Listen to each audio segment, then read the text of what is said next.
Hi viewers.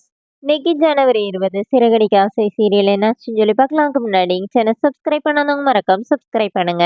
இன்னைக்கு என்ன அப்படின்னு சொல்லி பார்த்தீங்கன்னா, எங்க பாட்டி வந்து விஜயா கிட்ட நீ வந்து உன் மருமகளுக்கு ஊட்டி விடுற தப்பு இல்ல. ஆனா 3 பேர் இருக்கும்போது 3 பேருக்குமே ஊட்டி விடணும் அப்படின்னோடனே, இப்ப விஜயா வந்து ரோஹிணிக்கு, ஸ்ருதிக்குலாம் அழகா ஊட்டி விட்டாங்க. மீனாக்கு அப்படியே அடிக்கிற மாரி ஊட்டி விடுறாங்க. இப்ப பாட்டி திட்டுறாங்க. என்ன மீனாக்கு மட்டும் ஒரு மாரியா ஊட்டுற அப்படின்னோடனே, மனோஜ் என்ன கேட்கிறாருன்னா, அது என்ன பாட்டி ஒரே மாரி ஊட்டுறது தானே. நீ சும்மா இருடான்னு சொல்லிட்டு அப்புறம் விஜயா வந்து 3 பேருக்கும் ஒரே மாரியே ஊட்டி விடுறாங்க. அப்புறம் எல்லாருமா தூங்குறதுக்கு அவங்கவங்க ரூம்ல போய் உட்காந்துருக்காங்க. இப்ப ரோஹிணி கிட்ட வந்து மனோஜ் பேசுறாரு. "உனக்கு இங்க வந்து வசதியா இருக்குடா. நீ மலேசியால வந்து இவ்ளோ பெரிய வீட்டே ஒரு ரூமா இருந்திருப்பல்ல."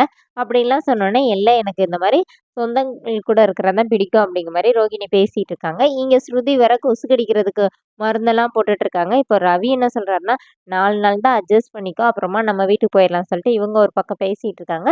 இங்க மீனா, முத்து எல்லாருமே ஹால்ல உட்காந்து பூ கட்டிட்டு இருக்காங்க. அப்ப முத்து மீனா கிட்ட என்ன சொல்றாருன்னா, "எத்தன ஃபோன் தெரியுமா? நீ கடைய பூட்டிட்டு வந்துட்ட" அப்படின்னோனே, இப்ப விஜய் அப்படியே நின்னு பார்த்துட்டே இருக்காங்க.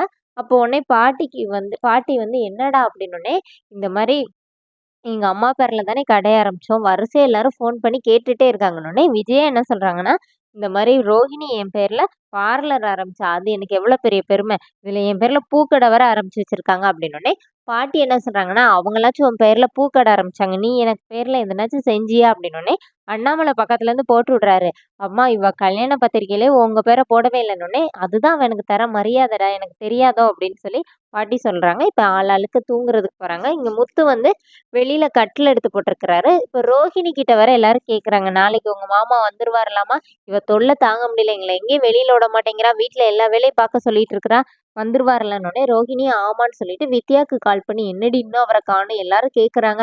நாளைக்கு மட்டும் அவர் வரலன்னா என் மானமே போயிரும்" அப்படின்னோனே, "இல்லடி அவர் ஏதோ மலேசியாலேருந்து வர மாரி ட்ரெஸ்ஸு தைக்க குடுத்துருக்கிறாராமா. அது தச்சு வந்தோனே அத போட்டுட்டு வந்துருவாரு. நீ கவலைப்படாத" அப்படின்னு சொல்லிட்டு அவங்க ஃப்ரெண்டு பேசிட்டு ஃபோன வச்சுடுறாங்க. இங்க முத்து வெளியில கட்டில் போட்டோனே மீனா வந்து, "ஏங்க இந்த வீட்ல எனக்கு ஒரு இடம் கூட இல்லையா? நீங்க இங்க படுத்துக்குவீங்க.